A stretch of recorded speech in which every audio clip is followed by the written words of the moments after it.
नमस्कार, मैं हूं आमोद श्रीवास्तव।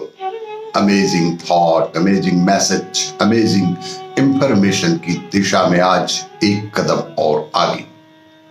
आज की इस दो चिंतन का विषय है मौन की मिस्री और स्वाध्याय व सत्संग।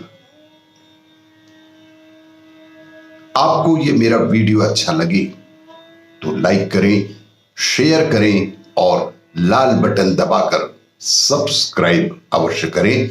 साथ ही बेल आइकन दबाना बिल्कुल ना भूलें। आज के इस प्रथम चिंतन का विषय मौन की मिस्री। मौन या एकांत। मौन या एकांत हर मनुष्य के लिए बेहद जरूरी है। इसी एकांत में व्यक्ति स्वयं के साथ होता है और अपने कार्यों का लेखा जोखा करता है। स्वयं को साधने और खुद से मिलने का जरिया है एकांत। सोच की दिशा सकारात्मक हो तो एकांत से जीवन की संजीवनी निकाल सकते हैं। यदि हमारी सोच की दिशा बेहद सकारात्मक है तो हम एकांत से जीवन की संजीवनी ही निकाल सकते हैं। जब कभी अकेलापन या एकांत की बात होती है, उसे जाने अनजाने भय से जोड़ दिया जाता है। आमतौर पर माना जाता है कि अकेलापन डराने वाला होता है, जबकि यह तो स्वयं पर स्वामित्व अर्जित करने का एक अवसर, एक भाव होता है। अपने साथ समय बिताने से बड़ा कोई आनंद नहीं। अपने भीतर झांकने की सुखद अनुभूति के आगे कोई और भाव ठहरता ही कहां है।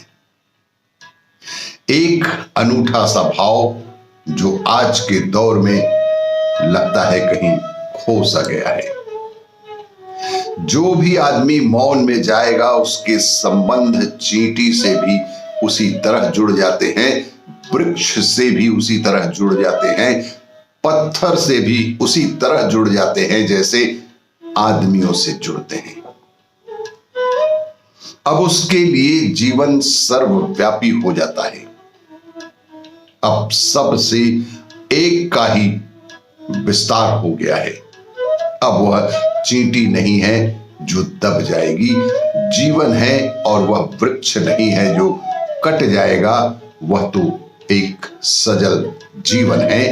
अब जहां भी कुछ घटता है वह जीवन पर घटता है। और मौन में होकर जिसने इस विराट जीवन को अनुभव किया, जब भी कहीं कुछ कटता है तो मैं ही कटता हूं, फिर कोई दूसरा नहीं कटता।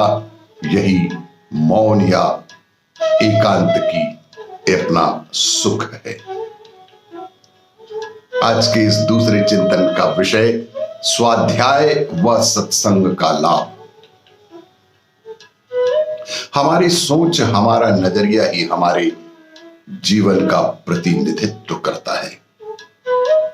भौतिक सामाजिक जीवन जिसमें हम अर्थ को ज्यादा प्रधानता देते हैं और परालौकिक या फिर आध्यात्मिक जिसमें चिंतन व कर्मों में चिंतन के क्रियान्वयन की प्रधानता होती है, ज्यादातर लोग बिना ये सोचे समझे कि किस दिशा में चलना है, कि किस जगह चलना है, इसलिए चल पड़ते हैं। सिर्फ चलना है इसलिए चल पड़ते हैं, अर्थात जीवन निर्वाह कर देते हैं।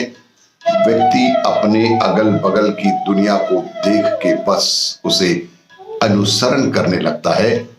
बस इसी में उसका जीवन ही निकल जाता है।